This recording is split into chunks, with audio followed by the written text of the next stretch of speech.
College application भरने के आखिरी मिनट में मैं कंप्यूटर के सामने बैठता हूं और हुआ यूनिवर्सिटी की जगह पेइंग यूनिवर्सिटी सेलेक्ट कर देता हूं, जिस पर जैसे ही मैं सबमिट पर क्लिक करता हूं तभी वो गरीब स्टूडेंट जिसे मैं स्पॉन्सर करता हूं शिन्हो ग्रुप चैट में मैसेज भेजता है। आवाज़म मैंने अपने स्कोर्स चेक किए, मैं डेफिनेटली हुआ यूनिवर्सिटी में सेलेक्ट हो रहा हूं। अब मैं रुआन और विनर के साथ फिर से क्लासमेट्स बन पाऊंगा। होप तुम लोग मुझे गाइड करोगे। जिस पर लू रुयन तुरंत रिप्लाई करती है, जब भी तुम्हें जरूरत होगी मैं हमेशा तुम्हारे साथ रहूंगी। फिर डब विनर भी कहती है, मी टू। स्कूल के पहले दिन पूरे कैंपस को पता चल जाएगा कि तुम्हें हमारा प्रोटेक्शन मिला हुआ है। यह सुनकर मैं डेस्कटॉप पर लगी हमारी तीनों की ग्रुप फोटो को देखता हूँ, जहां हम हुआ यूनिवर्सिटी के गेट के सामने खड़े होते हैं। उस फोटो पर लिखा होता है, गुस Xiaoyu, Lu Ruan, Lin Wan together going to Hua university. इतने समय बाद भी उस पर बने बोल्ड स्ट्रोक्स बिल्कुल क्लियर दिखाई दे रहे थे, जिस पर बिना किसी हेसिटेशन के मैं ग्रेजुएशन पोस्टर को फाड़कर सीधे ट्रैश कैन में फेंक देता हूँ। फिर मैं ग्रुप चैट में लू रुआन को रिप्लाई करता हूँ, लिन जुआन, इस बार मैं तुम लोगों के साथ नहीं आऊंगा। रिप्लाई करने के बाद मैं तुरंत घर के मेन डोर का पासवर्ड चेंज कर देता हूँ। फिर घर में मौजूद उनसे जुड़ी हर चीज हटानी शुरू कर देता हूँ। शेल्फ पर रखे ऑर्नामेंट्स और डॉलर्स को बॉक्स में भरना शुरू करता हूँ, जिस पर देखते ही देखते पूरा एक बड़ा बॉक्स भर जाता है। इसके बाद जब मैं वो बॉक्स नीचे ट्रैश में फेंकने जाता हूँ, तभी सामने से लू रुआन और लिन जुआन पार्टी से वापस आते दिखाई देते हैं,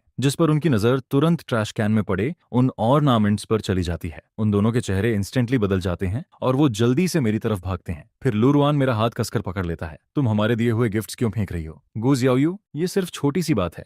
अगर तुम नाराज भी हो तो क्या चीजें फेंकना जरूरी था? क्या तुम्हें इतना दूर जाने की जरूरत थी? जिस पर मैं अंदर ही अंदर सोचता हूँ कि मैंने सिर्फ उनकी चीजें फेंकी हैं और ये लोग अभी से टूटने लगे हैं। अगर इन्हें पता चल गया कि मैंने सीक्रेटली अपनी कॉलेज एप्लीकेशन ही बदल दी है सिर्फ इन्हें हमेशा के लिए छोड़ने के लिए, तब तो ये सच में पागल हो जाएंगे। फिर मैं शांत आवाज में कहता हूँ, मैं नाराज नहीं हूँ, बस ये सारी चीजें मोल्दी हो गई थी इसलिए फेंक रही हूँ। जिस पर वो दोनों थोड़ा रुक जाते हैं, तुम सच में नाराज नहीं हो? नहीं, वैसे भी फ्यूचर में हमारा कोई कनेक्शन नहीं रहेगा, फिर मैं क्यों नाराज होंगी? यह सुनकर लिनुआन तुरंत राहत की सांस लेती है। वहीं लू रुआन का टेंस एक्सप्रेशन भी थोड़ा रिलैक्स हो जाता है। अगर चीजें खराब हो गई थीं तो फेंक देना सही है, बाद में हम तुम्हें नई चीजें खरीद देंगे। जिस पर मैं कुछ नहीं कहता, बस हल्का सा हम करके मुड़ जाता हूँ और बिना इमोशन दिखाए वहां से चला जाता हूँ। लेकिन मेरी बैग को देखते हुए भी लिनुआन नोटिस कर लेती है कि कुछ तो गलत है। उसे साफ समझ आ जाता है कि मैं कुछ और बोल रही हूँ और कुछ और मतलब निकाल रही हूँ। जिस पर वो इरिटेट होकर अपने बालों में हाथ फेरती है और लू रिन की तरफ हेल्पलेस नजरों से देखती है। क्या हमें जाकर उसे मनाना चाहिए? फिर लिन वैन एक कदम आगे बढ़ाती है, लेकिन तभी उसे कुछ याद आता है और वो रुक जाती है। वैसे भी स्कूल के पहले दिन उसे चॉइस करनी ही पड़ेगी। अगर वो तब भी नाराज रही तो हम उसे शिनहोयू वाली बात एक्सप्लेन कर देंगे। जिस पर लू रुआन भी सिर हिलाता है और दोनों अलग अलग डायरेक्शन में चले जाते हैं। इसके बाद लगातार कई दिनों तक लू रुआन और बाकी लोग मुझसे मिलने नहीं आते, लेकिन शून हाँ के लगातार सोशल मीडिया पोस्ट से मुझे पता चलता रहता है कि वो लोग शिनहोयू की ग्रेजुएशन बकेट लिस्ट पूरी करवाने में लगे हुए हैं। वो अम्यूजमेंट पार्क जहां वो कभी नहीं गया, वो क्यूरियस प्लानिटेरियम और वो ग्रेट वॉल जिसे सिर्फ ट्रीज के ऊपर से देखा जा सकता था। वो लोग शिन्हाओ को ये सब एक्सपीरियंस करवाते रहते हैं, जिस पर मैं एक एक पोस्ट स्क्रॉल करके देखता हूँ, यहाँ तक कि कैजुअली लाइक भी कर देता हूँ। फिर इसी दौरान मुझे पीकिंग यूनिवर्सिटी का एक्सेप्टेंस लेटर मिल जाता है। अभी अभी मेरा एक्सेप्टेंस लेटर आया है, जिस पर उसी समय लू रुइन और बाकी लोग मेरे घर के डोर पर आ जाते हैं। गू शाओयू, हमारे एक्सेप्टेंस लेटर्स आ गए, तुम्हारा भी आया क्या? चलो साथ में जाकर लेते हैं। लेकिन मैं सीधा जवाब देता हूँ, जरूरत नहीं, मेरा ऑलरेडी डिलीवर हो चुका है। ये कहकर मैं दरवाजा बंद करने ही वाला होता हूँ कि तभी लू रुआन जल्दी से डोर पकड़ लेता है। रुको, मैंने प्राइवेट रूम बुक किया है, चलो कुछ खाते हैं, सेलिब्रेट करते हैं। फिर दूसरा भी बोल पड़ता है, हाँ हाँ, साथ में खाना खाते हैं, उसके बाद स्कूल सप्लाईज भी खरीद लेंगे। लेकिन मेरा बिल्कुल जाने का मन नहीं होता, मैं नहीं जाना चाहती। जिस पर वो लोग दरवाजे से हटते ही नहीं और मुझे डोर बंद भी नहीं करने देते। आखिरकार मजबूर होकर मुझे हाँ कहना पड़ता है। इसके बाद मैं उनके साथ हॉटपॉट रेस्टोरेंट पहुंचती हूँ। स्पाइसी स्मेल पूरी हवा में फैली हुई होती है, जिस पर मैं सबकॉन्शियसली अपनी नोज रब करने लगता हूँ। मेरी आंखें हल्की रेड हो जाती हैं। वहीं शिन्हा पहले से ही पॉट में फूड डाल रहा होता है। तुम लोग आखिर आ ही गए, पॉट तो कब का बॉयल हो चुका है, मैं कब से वेट कर रहा हूँ। जिस पर शिन्हा को देखते ही मैं सबकॉन्शियसली फ्राउन कर देता हूँ। फिर लिनवान जल्दी से एक्सप्लेन करती है, ग्यू तुमने कहा था ना कि उसे भी सप्लाईज खरीदनी है, इसलिए हमने उसे साथ बुला लिया। वैसे भी हम सब क्लासमेट्स बनने वाले हैं तो हमने सोचा उसका भी ध्यान रख लेंगे। लेकिन अब मैं कोई एक्सप्लेनेशन सुनना ही नहीं चाहता था, मैं बस जल्दी खाना खत्म करके घर वापस जाना चाहता था। लेकिन टेबल पर रखा खाना मैं प्रॉपर्ली खा ही नहीं पाता। ब्राउन शुगर पॉट में जरूरत से ज्यादा चिली डली हुई होती है। शिन्हाओ मजे से खा रहा होता है, लेकिन बचपन से मेरी स्टमक प्रॉब्लम रही है, मैं स्पाइसी फूड बिल्कुल हैंडल नहीं कर पाता। फिर भी मैं जबरदस्ती कुछ बाइट्स खाता हूँ, जिस पर मेरा स्टमक जलने लगता है। मैं वेटर को बुलाकर कुछ और डिश ऑर्डर करने लगता हूँ, लेकिन जैसे ही मेनू हाथ हाथ में लेता हूँ, शिन्हा उसे तुरंत छीन लेता है। फिर वो जानबूझकर और ज्यादा स्पाइसी डिशेस ऐड कर देता है, जिस पर लू रुआन और बाकी लोग मुझे देखकर मुस्कुरा रहे होते हैं, जैसे उन्हें याद ही नहीं कि मैं स्पाइसी फूड नहीं खा सकता।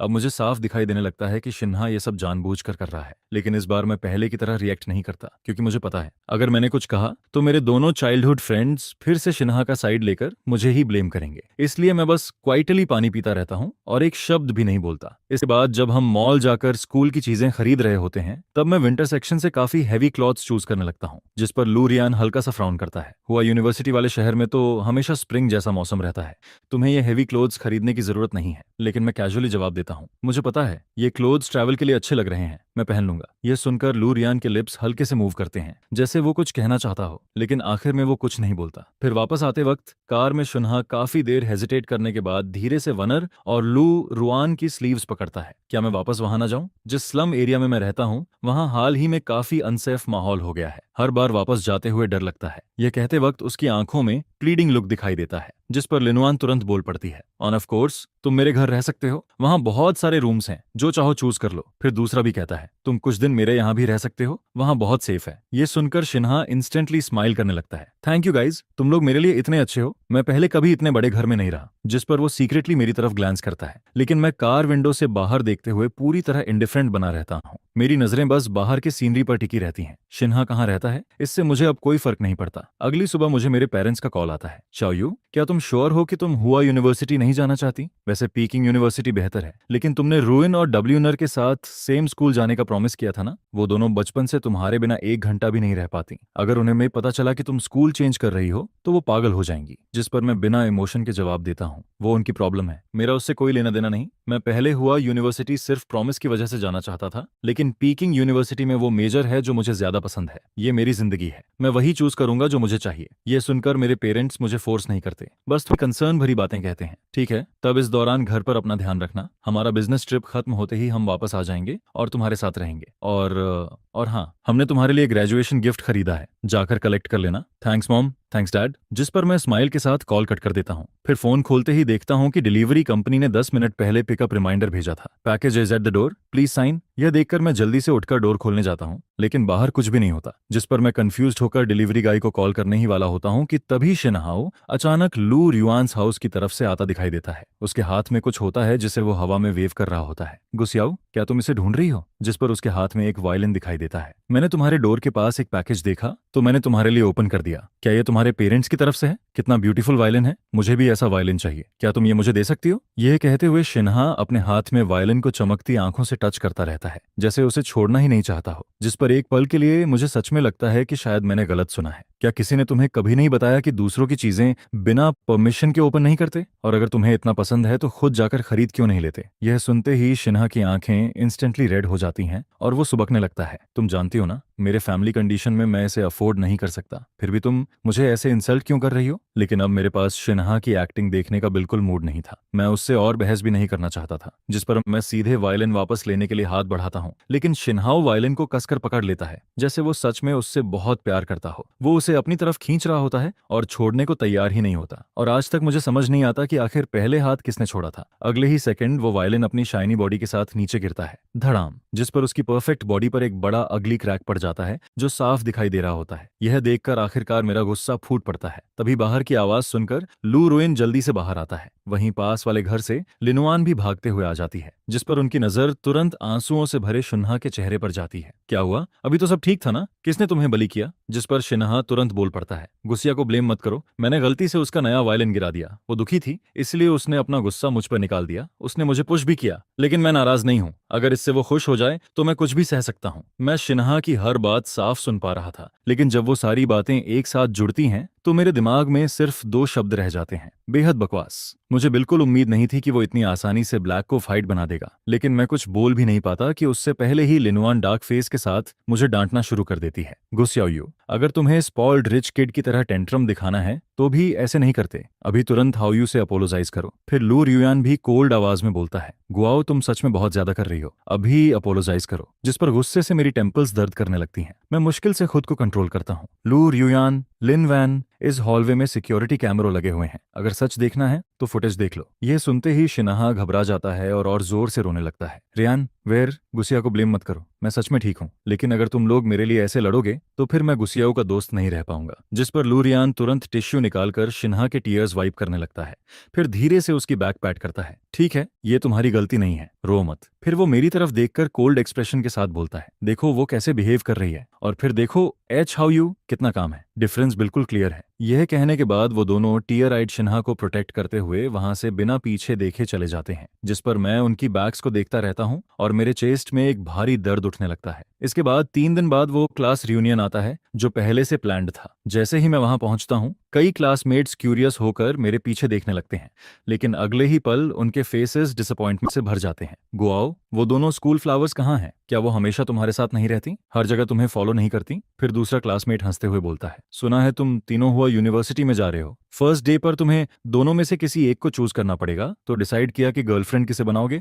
जिस पर कोई और हंसते हुए बोल पड़ता है, अरे गूस शियाओयू के पास अब कोई चॉइस बची भी है? लू रून और लिन वैन अब शिन्हा को ज्यादा पसंद करती हैं, फिर भी तुम लोग उससे पूछ रहे हो? यह सुनकर पूरा ग्रुप हंसने लगता है और मेरे रिएक्शन का इंतजार करने लगता है। उन्हें लगता है मैं गुस्सा करूंगा, लेकिन मैं एक शब्द भी नहीं बोलता, यहाँ तक कि उनकी तरफ देखता तक नहीं। जिस पर वो लोग समझ जाते हैं कि मैं उन्हें इग्नोर कर रहा हूँ, इसलिए और ज्यादा मॉक करने लगते हैं, लेकिन मैं फिर भी साइलेंट रहता हूँ। तभी अचानक प्राइवेट रूम का डोर खुलता है, जिस पर लू रियुयान और बाकी दोनों शिन्हा को प्रोटेक्ट करते हुए अंदर आते हैं। यह देखकर ग्रुप फिर मेरी तरफ देखकर हंसने लगता है। फिर क्लास प्रेसिडेंट जल्दी से माहौल संभालने की कोशिश करता है, सब लोग आ गए हैं तो चलो पार्टी शुरू करते हैं। इसके बाद पूरी पार्टी नॉइज और लाइवली बनी रहती है। वहीं लू रियुयान बड़े ध्यान से अपना कोट उतारकर शिन्हा के ऊपर डाल देता है, यहाँ बहुत ठंड है, प्रॉपर्ली कवर हो जाओ और कुछ फ्रूट्स खा लो। वो लोग पूरी तरह शिन्हाओं में बिजी रहते हैं, एक बार भी मेरी तरफ नहीं देखते, जिस पर मैं कॉर्नर में क्वाइटली बैठकर फ्रूट खाता रहता हूँ। मेरे चेहरे पर सिर्फ इंडिफरेंस दिखाई दे रहा होता है। फिर किसी ने सजेस्ट किया कि सब लोग ट्रूथ ऑन डेयर खेलेंगे। मेरा मन नहीं था, लेकिन सब लोग मुझे भी फोर्स करके गेम में शामिल कर लेते हैं। कुछ राउंड्स बाद में हार जाता हूँ। ऑलराइट, अब गुजियस अपनी सीक्रेट बताएगा, जिस पर मैं अंदर ही अंदर हल्का सा हंसता हूँ। मेरी नजर लियोंग और वाई पर जाती है और मैं कैजुअली बोलता हूँ, मेरा सीक्रेट ये है कि स्कूल के फर्स्ट डे पर मैं अपनी जिंदगी की 2 ऐसी चीजें फेंकने वाला हूँ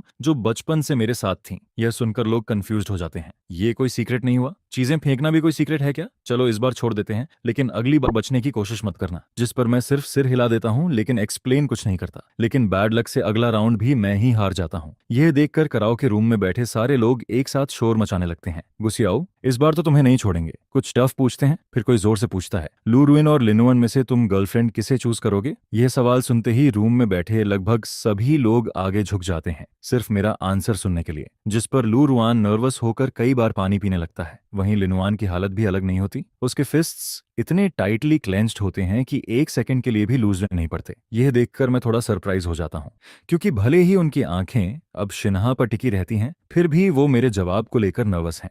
जिस पर मैं कोल्ड स्माइल के साथ बोलता हूँ, इन दोनों में से, लेकिन मैं सेंटेंस पूरा भी नहीं कर पाता कि तभी कोई शॉक में चिल्ला उठता है। सब लोग तुरंत पीछे मुड़कर देखते हैं। पता चलता है कि शिन्हा ने गलती से अपने ऊपर पानी गिरा लिया था, जिस पर उसका पूरा पैंट इंस्टेंटली भीग जाता है। यह देखकर दोनों लड़कियों के एक्सप्रेशंस बदल जाते हैं।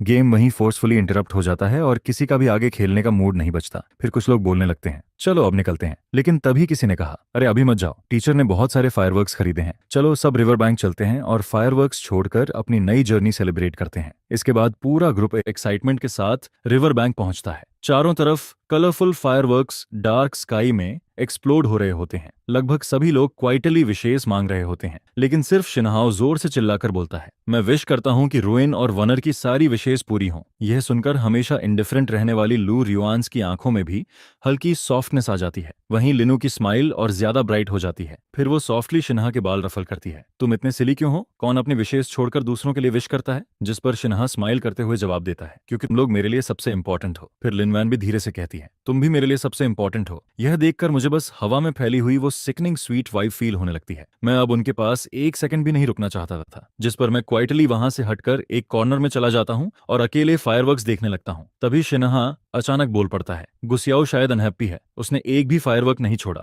चलो उसे चीयर अप करते हैं। मैं पिछली बात को लेकर नाराज नहीं हूं, तुम लोगों को भी नहीं होना चाहिए। लेकिन यह सुनकर लू रियुआन्स की आंखें डार्क हो जाती हैं, वो अपनी जगह से हिलता तक नहीं। वहीं लिन वैन भी मुंह दूसरी तरफ घुमा लेती है, जिस पर शिन्हा स्माइल करते हुए कहता है, अगर तुम लोग नहीं जाओगे तो मैं ही उसे चीयर अप कर देता हूं, मैं उसे सरप्राइज दूंगा। यह कहकर वो क्वाइटली फायरवर्क्स उठाता है। फिर धीरे धीरे मेरे पीछे आता है और चुपके से उन्हें लाइट कर देता है। अगले ही पल वो कैजुअली फायरवर्क्स मेरे सिर पर फेंक देता है, बूम, जिस पर फायरवर्क्स सीधे मेरे बॉडी पर एक्सप्लोड हो जाते हैं। यह देखकर सभी लोग शॉक में मेरी तरफ देखने लगते हैं। अगले ही पल उन्हें दिखाई देता है कि मेरे कपड़ों में आग लग चुकी है, जिस पर दोनों लड़कियों के हार्ट्स जोर से कांप उठते हैं और वो पागलों की तरह मेरी तरफ भागती हैं। इसके बाद जब गूस शियाओयू दोबारा आंखें खोलता है तो उसे सिर्फ सफेद सीलिंग दिखाई देती है। हवा में स्ट्रॉन्ग डिसइंफेक्टेंट स्मेल फैली हुई होती है। मैं हल्का सा मूव करने की कोशिश करता हूँ, लेकिन पूरा शरीर अनबेरेबल पेन से भर जाता है। तभी डॉक्टर जल्दी से बोलता है, मूव मत करो, तुम्हारे पूरे शरीर पर सीरियस बर्नस हैं। लकली तुम्हें सही समय पर यहाँ लाया गया। तुम्हारी स्किन ग्राफ्ट सर्जरी भी हुई है,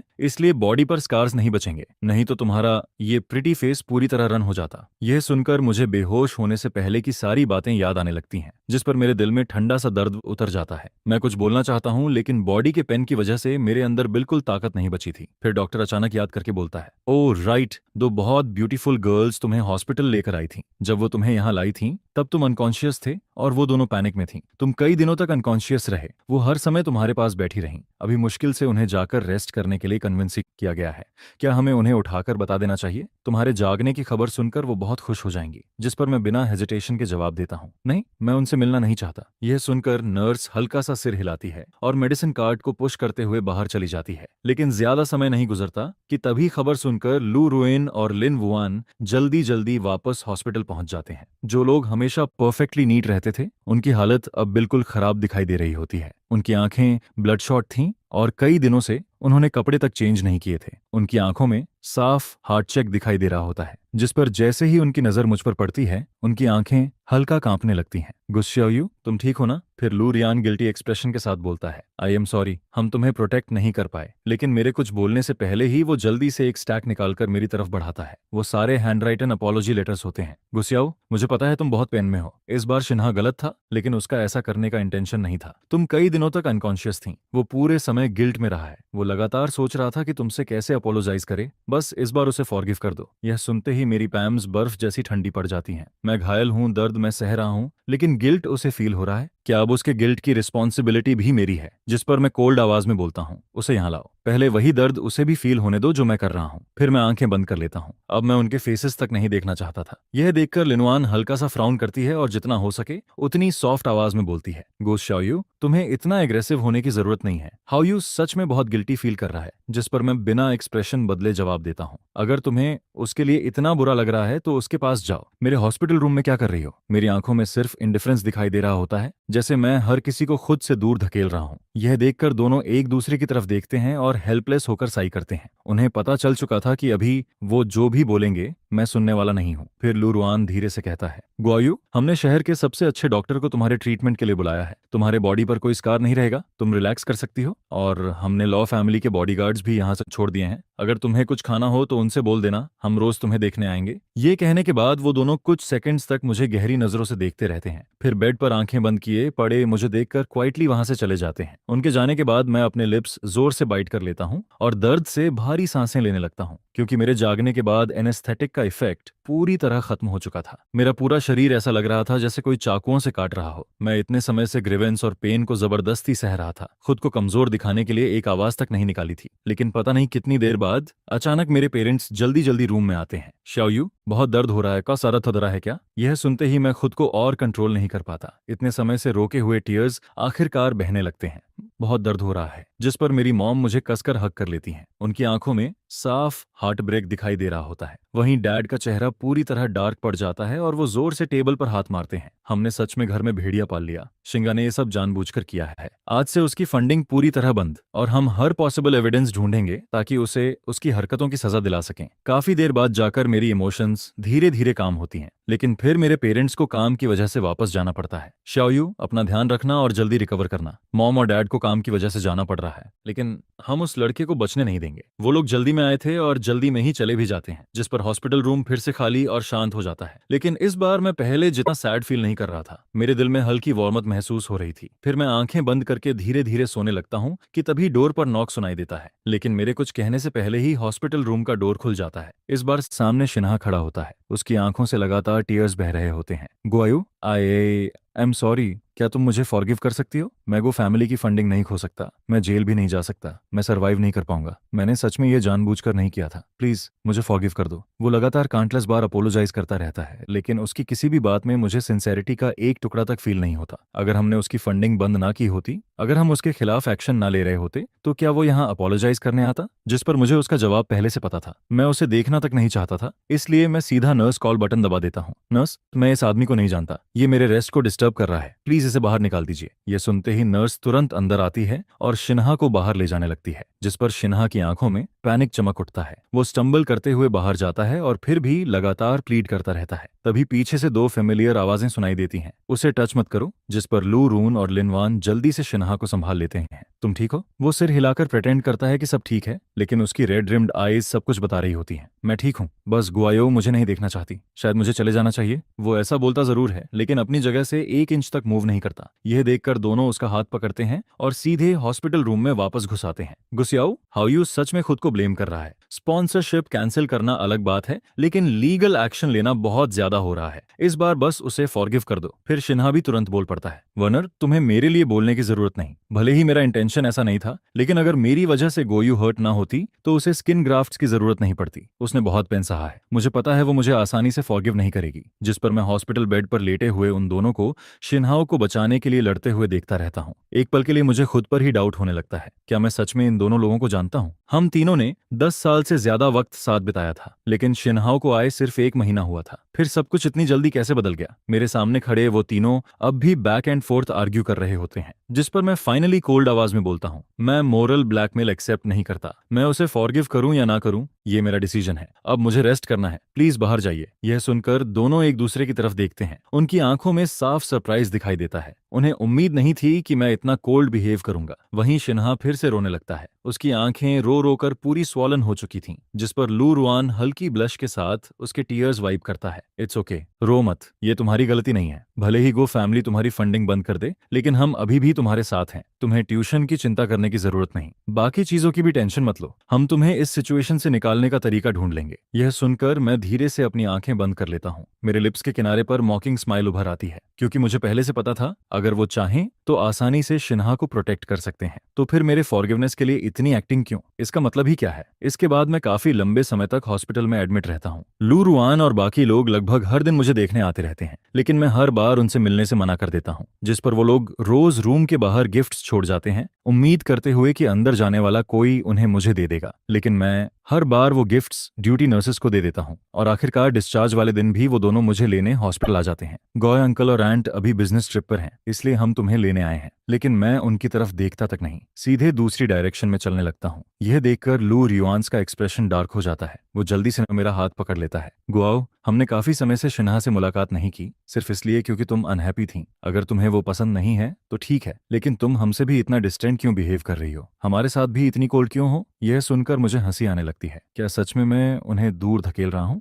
या फिर वो लोग खुद मुझे स्टेप बाय स्टेप पुश करके अलग कर रहे हैं? जिस पर मैं बस हल्का सा हंस देता हूँ, कोई जवाब नहीं देता। तभी लिन वैन कार लेकर सामने आकर रास्ता ब्लॉक कर देती है। गूस याओयू, अगर तुम कार में नहीं बैठोगे तो हम यही रोड ब्लॉक करके खड़े रहेंगे, फिर पीछे की सारी कार्स फंस जाएंगी। कुछ ही देर में पीछे ट्रैफिक बढ़ने लगता है। मेरे पास कोई चॉइस नहीं बचती और मुझे मजबूरी में लिनू की कार में बैठना पड़ता है। लेकिन जैसे ही मैं कार में बैठता हूँ, वो दोनों फिर से मुझे अटेंशन देने लगते हैं। लिनुआन जल्दी से स्ट्रॉबेरी केक मेरी तरफ बढ़ाती है। देखो, तुम्हारा फेवरेट केक। इसे लेने के लिए मैं बहुत देर तक लाइन में खड़ी रही, लेकिन मैं सीधा जवाब देता हूँ, मुझे नहीं चाहिए, अब मुझे ये पसंद नहीं। फिर लुरुआन एक एक्सपेंसिव लुकिंग ऑर्नामेंट बॉक्स मेरी तरफ बढ़ाता है। कोई बात नहीं, अगर तुम्हें केक पसंद नहीं, ये फॉरेन मेडिकल प्रोफेसर की बनाई ऑर्नामेंट है, वन रिकवरी के लिए बहुत अच्छी है, हॉस्पिटल की मेडिसिन की जरूरत नहीं पड़ेगी। लेकिन मैं उसे भी रिजेक्ट कर देता हूँ, मुझे ये सब नहीं चाहिए। वो दोनों मुझे खुश करने की कितनी भी कोशिश करते हैं, मैं हर चीज रिजेक्ट करता रहता हूँ। तभी अचानक मुझे सीट के गैप में कुछ फंसा हुआ फील होता है, जिस पर मैं उसे बाहर निकालता हूँ। वो एक फोल्डेड नोट होता है। उस नोट पर डेलिकेट हैंडराइटिंग में लिखा होता है, शिन्हस princess passenger seat,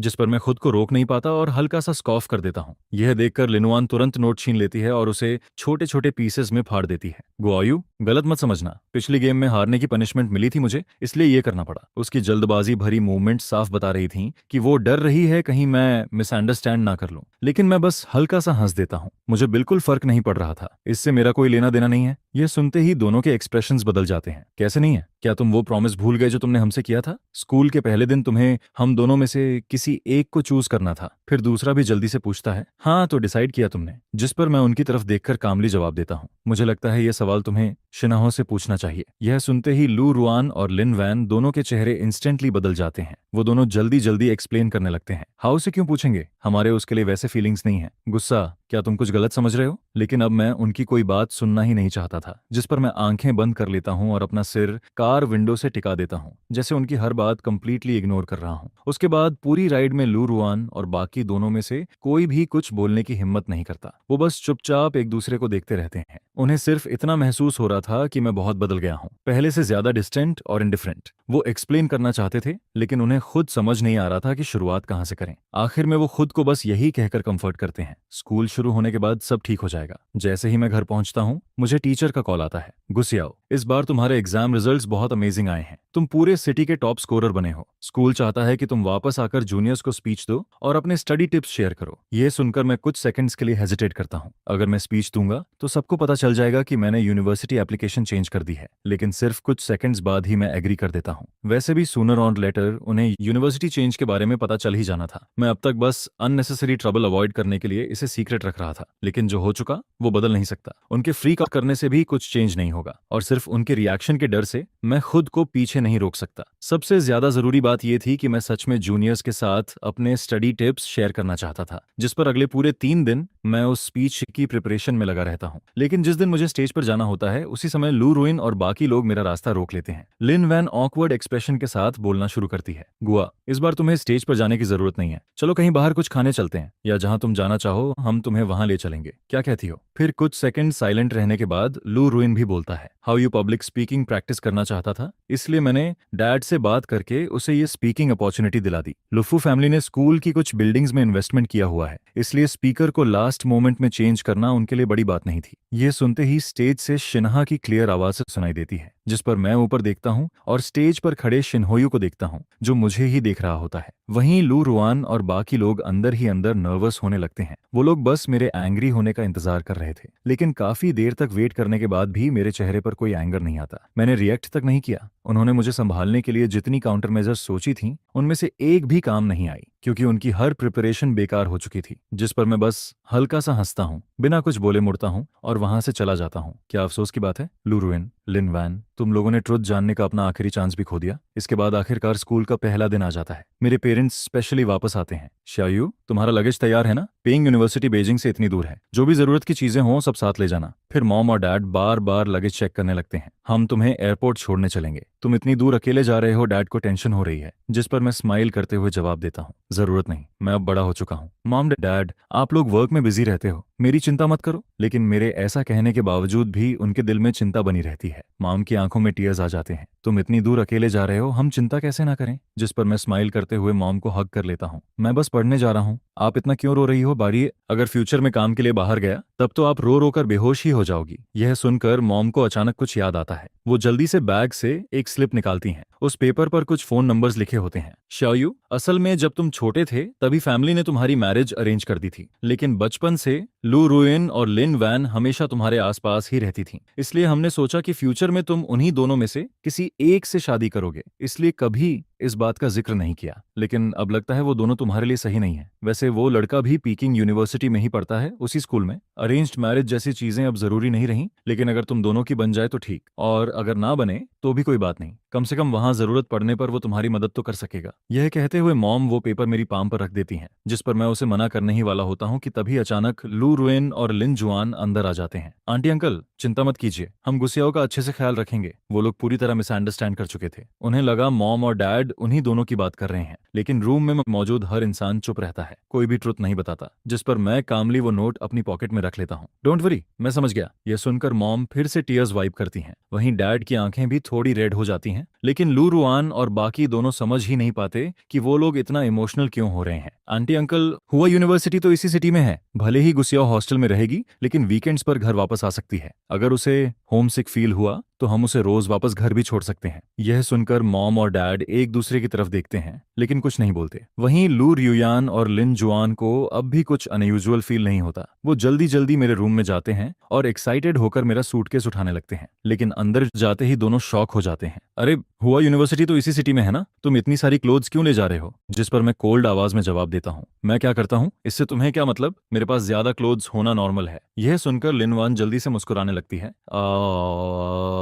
right right right, तुम जितने चाहो उतने क्लोथ्स खरीद सकती हो, रजिस्ट्रेशन के बाद मैं तुम्हें और शॉपिंग करवाऊंगी। लेकिन इस बार लू रुइन कुछ नहीं बोलता। वो क्वाइटली एक सूटकेस उठाता है। उसके यूजुअली कोल्ड चेहरे पर हल्की नर्वसनेस दिखाई दे रही होती है। गुआओ, मेरी कार में चलो, मैंने स्कूल में तुम्हारे लिए सरप्राइज तैयार किया है। लेकिन तभी लिनवान जल्दी से उसके हाथ से सूटकेस छीन लेती है। तुम मेरी कार में बैठोगे? मैंने भी सरप्राइज प्रिपेयर किया है। जिस पर दोनों मुझे लेफ्ट और राइट से खींचने लगते हैं। तभी अचानक किसी का फोन रिंग करने लगता है। रियान, वनर, यह शिन्हा की आवाज होती है। स्कूल आते वक्त मेरा एक्सीडेंट हो गया। ये सुनते ही दोनों के एक्सप्रेशंस इंस्टेंटली बदल जाते हैं। क्या तुम ठीक हो? कहाँ चोट लगी? हर्ट तो नहीं हुए? जिस पर फोन के दूसरी तरफ से वीक आवाज आती है। मैं ठीक हूँ, बस बहुत डर गया हूँ। यह सुनकर दोनों और ज्यादा एंग्जायस हो जाते हैं। वहीं रुको, बिल्कुल मत हिलना, हम अभी तुम्हारे पास आ रहे हैं, डरना मत। कॉल कट करने के बाद उन्हें याद आता है कि मैं अब भी वहीं खड़ा हूँ, लेकिन उनके कुछ बोलने से पहले ही मैं उन्हें इंटरप्ट कर देता हूँ। तुम लोगों को मुझे छोड़ने की जरूरत नहीं, मैं खुद स्कूल चला जाऊंगा। यह सुनकर लू रियुयान कुछ बोलना चाहता है लेकिन खुद को रोक लेता है। आखिर में बस इतना कहता है, स्कूल पहुंचकर मुझे कॉल जरूर करना। फिर लिन वैन भी जल्दी से जोड़ती है, गुयो, तुमने कहा था ना कि स्कूल के फर्स्ट डे पर हम दोनों में से किसी एक को चूज करोगे, भूलना मत। जिस पर मैं बस उन्हें कोल्ड आइज से देखता रहता हूँ, ना सिर हिलाता हूँ ना जवाब देता हूँ। दोनों को कुछ अजीब फील होने लगता है। लेकिन तभी लिन वान का फोन फिर से रिंग करता है।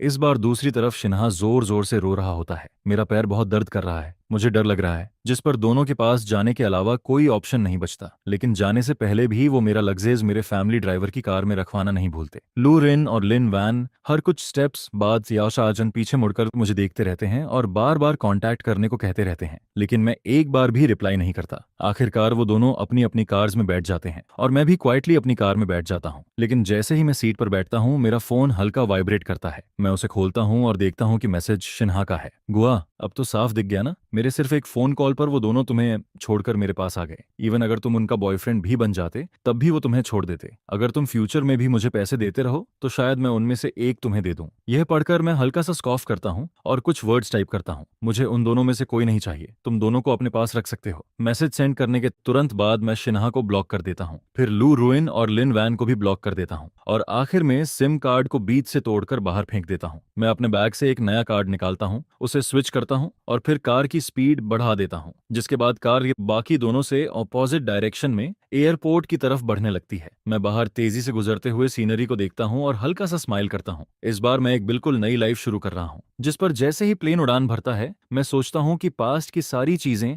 अब खत्म हो चुकी हैं। मैं अपनी ब्रांड न्यू लाइफ शुरू कर रहा हूँ और मेरी इस नई लाइफ में उनका कोई हिस्सा नहीं होगा। इधर प्लेन अभी टेक ऑफ ही करता है और उसी समय लू रुआन और लिनवान अपने हाथों में फ्लावर्स लेकर हुआ यूनिवर्सिटी के एंट्रेंस पर खड़ी होती हैं, जिसके साथ ही उनके चेहरे धीरे धीरे और डार्क होते जाते हैं, क्योंकि उन्हें अभी तक गिल्ड फैमिली की कार दिखाई नहीं देती है, जिस पर उनके दिलों में बेचैनी बढ़ती जाती है। किसी वजह से दोनों के अंदर अनइजीनेस फील होने लगती है और वो फीलिंग धीरे धीरे और स्ट्रांग होती जाती है। तभी उनके मन में एक थॉट आता है, क्या ऐसा तो नहीं कि मैं उनका कन्फेशन एक्सेप्ट ही नहीं करना चाहता? फिर वो सोचती हैं कि शायद मैं स्कूल गेट तक आने के लिए कोई दूसरा रास्ता ले रहा हूँ। इसी बीच उनके पीछे पड़े काउंटलेस फ्लावर्स बहुत सारे स्टूडेंट्स का अटेंशन अट्रैक्ट करने लगते हैं, जिस पर कुछ बिजी बॉडी स्टूडेंट्स उनकी फोटोग्राफ्स लेकर स्कूल फोरम पर अपलोड कर देते हैं। हमारे स्कूल की न्यू ब्यूटीज पहले ही दिन इतना बड़ा सीन क्रिएट कर रही हैं। आखिर ये किससे लव कन्फेशन करने वाली हैं? कौन इतना लकी है? तुम जानते हो दोनों का स्टाइल कितना अलग है। एक बिल्कुल आलफ और डिटैच्ड है, जबकि दूसरी पैशनेट और फियरलेस है। क्या दोनों सेम लड़के को कन्फेशन देने वाली हैं? वो अभी भी स्कूल गेट पर खड़ी हैं, मैं भी जाकर देखता हूँ। जिस पर इस फोरम पोस्ट को देखने के बाद काउंटलेस लोग वहां देखने के लिए आने लगते हैं।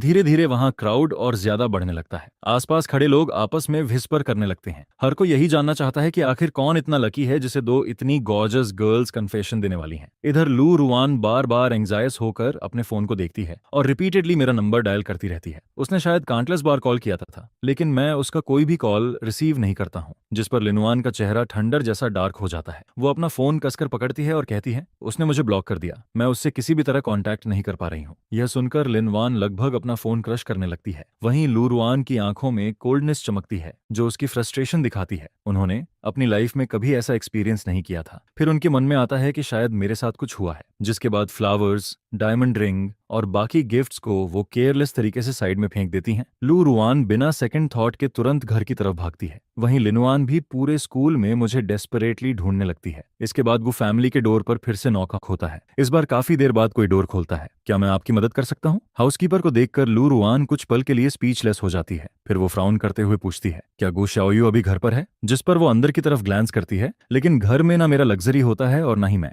हाउसकीपर कंफ्यूज्ड होकर कहता है, मिस लू, यंग मास्टर क्या आज सुबह आपके साथ नहीं गया था? फिर लू रुआन पूछती है, क्या अंकल और आंटी घर पर हैं? मुझे उनसे कुछ पूछना है। जिस पर हाउसकीपर जवाब देता है, मिस्टर और मिसेस गु तो आपके जाने के बाद बिजनेस ट्रिप पर निकल गए थे। आप चाहें तो उन्हें कॉल कर सकती हैं। यह कहकर वो धीरे से डोर बंद कर देता है। लू रुआन की आंखें गहरी हो जाती हैं और उसकी फिंगर्स फिस्ट्स में क्लेंच हो जाती हैं। फिर वो खुद से बड़बड़ाती है, काश मैं उससे फोन पर कांटेक्ट कर पाती। इसके बाद उसके मन में आता है, क्या शियाओयू हमसे इसलिए छिप रहा है क्योंकि वो हमारा कन्फेशन एक्सेप्ट नहीं करना चाहता? मैंने शैन हा का मामला सॉल्व किया और जितनी जल्दी हो सका स्कूल पहुंची ताकि उसे सरप्राइजेस दे सकूं। लेकिन फिर भी मैं लेट हो गई। बस थोड़ा सा और जल्दी पहुंच जाती तो हम सब कुछ एक्सप्लेन कर सकते थे। जिस पर लू रुआन डिसअपॉइंटेड होकर वापस स्कूल लौटती है। वहीं दूसरी तरफ लिन वैन की हालत भी ज्यादा अच्छी नहीं होती है। वो हर जगह लोगों से पूछती फिरती है कि क्या किसी ने मुझे देखा है, लेकिन पासिंग स्टूडेंट्स बस सिर हिलाकर कहते हैं, गर्ल्स, इस तरह ढूंढने से कुछ नहीं होगा। स्टूडेंट अफेयर्स ऑफिस जाकर पूछो या फिर रजिस्ट्रार ऑफिस में चेक करो। उनसे स्कूल सिस्टम में नाम सर्च करवाओ, वो ज्यादा फास्ट रहेगा। Thank you. मैं कितनी डम्ब हूँ, मैं कितना स्टूपिड तरीका यूज कर रही थी उसे ढूंढने के लिए। यह सुनकर लिनवान तुरंत रजिस्ट्रार ऑफिस की तरफ भागती है। वहां वो स्टूडेंट रिकॉर्ड्स हैंडल करने वाले टीचर को ढूंढ लेती है। टीचर, मेरा बॉयफ्रेंड भी इस स्कूल का नया स्टूडेंट है, लेकिन मैं उससे कॉन्टैक्ट और नहीं कर पा रही हूँ। क्या आप प्लीज चेक कर सकते हैं कि उसने रजिस्ट्रेशन किया है या नहीं?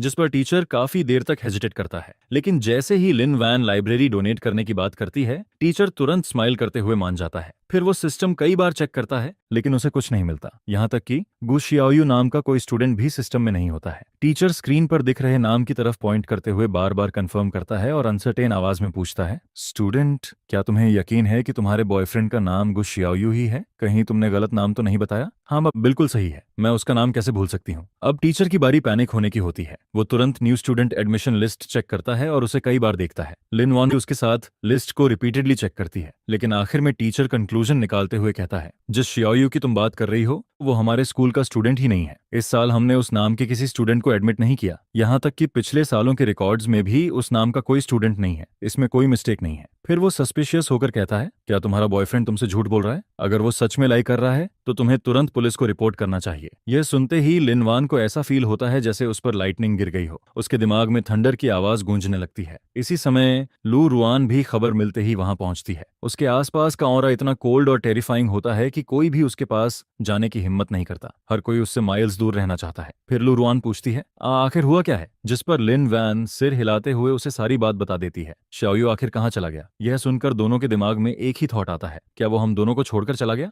लिनुआन की आंखें हल्की रेड हो जाती हैं और उसका बॉडी थोड़ा डगमगाने लगता है। उसके लिए यह सब एक्सेप्ट करना मुश्किल हो रहा था। स्कूल आते वक्त उसने हर पॉसिबिलिटी के बारे में सोचा था। उसने यहाँ तक सोचा कि शायद शाओयू जेलस होकर चाइल्डिश बिहेव कर रहा है, लेकिन उसने कभी इमेजिन भी नहीं किया था कि वो सच में चला जाएगा। कुछ पल के लिए दोनों यही सोचने लगती हैं, क्या हमने उस पर बहुत ज्यादा प्रेशर डाल दिया? क्या इसी वजह से वो बिना कुछ कहे चला गया? लेकिन तभी अचानक एक लड़के की आवाज उनके थॉट्स इंटरप्ट करती है। Hey beautiful ladies, school gate पर एक लड़के ने आपके गिफ्ट्स और फ्लावर्स उठा लिए हैं। वो कह रहा है कि वो आपको जानता है। आप लोग जाकर देख लो, बाहर बारिश हो रही है, कहीं आपको कोल्ड ना लग जाए। यह सुनते ही दोनों एक दूसरे की तरफ देखने लगती हैं। उनकी आंखों में सरप्राइज और एक्साइटमेंट साफ दिखाई देता है, जिसके साथ ही दोनों खुशी से ऑलमोस्ट पागल हो जाती हैं और तुरंत बाहर की तरफ दौड़ पड़ती हैं। क्या स्कूल गेट पर शाओयू है? दोनों के दिमाग में यही इम्पॉसिबल फैंटेसी चल रही होती है। कोई फर्क नहीं पड़ता अगर हम सेम स्कूल में नहीं हैं, बस शाओयू अभी भी हमारा कन्फेशन एक्सेप्ट करने को रेडी हो। जैसे जैसे स्कूल गेट के करीब पहुंचती हैं, लिनवान का हार्ट तेजी से धड़कने लगता है। वहीं लू रुआन भी बेहद नर्वस होती जाती है। लेकिन तभी स्कूल गेट पर फ्लावर्स के 2 बुके पकड़े लड़का पीछे मुड़ता है और उसे देखते ही दोनों स्टंडेड रह जाती हैं। तुम यहाँ क्या कर रहे हो? शिन्हा, तुम यहाँ क्या कर रहे हो? शियाओयू कहाँ है? जिस पर शिन्हा पूरी तरह बारिश में भीगा हुआ खड़ा होता है।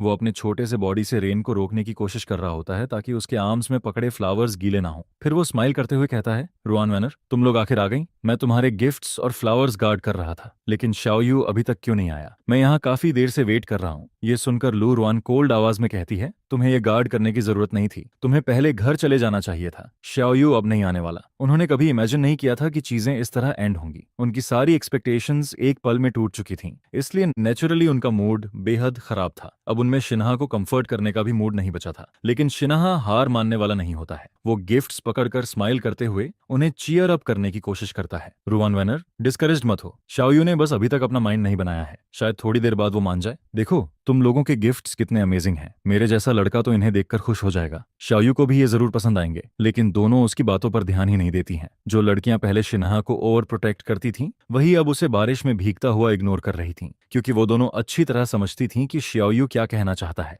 उसके एक्शन साफ दिखा रहे थे कि वो उनसे दूर जाना चाहता है और उनका रिजेक्शन कर चुका है। शाओयू ने अपना कॉलेज एप्लीकेशन बदल दिया था, लेकिन उन्हें बताया तक नहीं। इससे ज्यादा ऑब्वियस और क्या हो सकता था। उन्होंने सोचा था कि अगर वो शिन्हा के साथ ज्यादा क्लोज रहेंगी तो शाओयू जेलस होगा और उसके लिए कम्पीट करेगा और आखिर में उनका कन्फेशन एक्सेप्ट कर लेगा। लेकिन उन्होंने कभी नहीं सोचा था कि वो दोनों को ही रिजेक्ट कर देगा, जिस पर लू रुआन और लिन वान दोनों की आंखें डिसअपॉइंटमेंट से भर जाती हैं। तभी अचानक शिन्हा दोनों गिफ्ट बॉक्सेस खोल देता है। फिर वो वॉच और डायमंड रिंग खुद पहन लेता है। इसके बाद वो दोनों का हाथ पकड़ लेता है। रुआन वेनर, अगर शाओयू को ये पसंद नहीं है तो तुम्हारे पास अभी भी मैं हूं। तुम दोनों इतनी अमेजिंग हो। शाओयू इसे देख नहीं पा रहा। क्या तुम अपने पास खड़े पर्सन को नहीं देख सकती? मैं भी काफी अच्छा हूं। शिन्हा बारिश की परवाह किए बिना भीगता रहता है और जोर से ये बातें कहता है, जिस पर पूरा कैंपस एकदम साइलेंट हो जाता है। यहाँ तक कि लू रुआन और लिन वैन भी शॉक में उसे देखने लगती हैं। फिर लिन वैन ऑकवर्ड तरीके से लिप्स ट्विच करते हुए जोक में कहती है, शिन्हा तुम मजाक कर रहे हो ना? Stop it. वो डायमंड रिंग उतारो, वो तुम्हारे पहनने के लिए नहीं है। वहीं लू रुआन की नजर शिन्हा के हाथों पर पड़ती है। उसकी गेज इतनी कोल्ड होती है जैसे वो उसके हाथ काट देना चाहती हो। किसने कहा तुम्हें इसे पहनने के लिए? उतारो इसे, ये तुम्हारे लिए नहीं है। यह कहकर वो अपने आइसी हाथों से शिन्हा का हाथ कसकर पकड़ती है और जबरदस्ती रिंग उतार देती है, जिस पर शिन्हा वहीं स्टनर्ड खड़ा रह जाता है। उसकी आंखों में इंस्टेंटली टीयर्स भर आते हैं। वो बेहद पिटिफुल तरीके से रोने लगता है और बार बार अपोलोजाइज करता है। आई एम सॉरी, मुझे पता है ये शाओयू का है, मैंने गलत समझ लिया, मैं बस ज्यादा सोचने लगा था। इसके बाद शिन्हा सेल्फ डिप्रिकेटिंग स्माइल देता है और रोते हुए वहां से चला जाता है। लेकिन वो ज्यादा दूर नहीं जाता। फिर भी उसे पीछे से किसी के फुटस्टेप्स सुनाई नहीं देते, जिस पर इस बार वो पूरी तरह पैनिक हो जाता है। उसे हमेशा लगता था कि दोनों पूरी तरह उसके कंट्रोल में हैं, कि वो उससे इतना प्यार करती हैं कि खुद को रोक नहीं सकती। लेकिन अब सब कुछ ऐसा क्यों हो रहा था? शाओयू तो उन्हें छोड़कर चला गया, कन्फेशन तक रिजेक्ट कर दिया, फिर भी वो दोनों उसी से इतना प्यार क्यों करती हैं? शिन्हा अकेला सिक्लूडेड लेक के पास खड़ा रह जाता है और कुछ देर के लिए खो जाता है। आज स्कूल का उसका पहला दिन था। वो गलती से रॉन्ग रास्ते पर चला गया था और अब वापस जाने का रास्ता भूल चुका था, जिस पर वो गुस्से में पास के ट्री को किक मारता है। क्या रास्ते भी मेरे लिए मुश्किलें क्रिएट करेंगे? लेकिन रेन की वजह से रास्ता स्लिपरी होता है और तभी उसका बैलेंस बिगड़ जाता है, जिसके बाद वो जोर से फिसलकर स्प्लिट्स कर बैठता है। उसकी केयरफुली प्रिपेयर्ड इमेज पूरी तरह रूइन हो जाती है, जिस पर शिन्हा गुस्से से ऑलमोस्ट रोने लगता है। वो जमीन पर पड़े हुए दर्द से ग्रिमेज करता है और काफी देर बाद मुश्किल से उठ पाता है। अब उसके दिल में रिजेंटमेंट भर चुका होता है। सब लोग शाओयू को इतना क्यों पसंद करते हैं? इतना सब होने के बाद भी वो लोग उसी से प्यार करते हैं। Family background, status, money, loving parents, यहाँ तक कि मेरी अपनी सिस्टर भी जो मेरे साथ बड़ी हुई, उसके पास सब कुछ है। क्या वो मुझे थोड़ा सा भी नहीं दे सकती?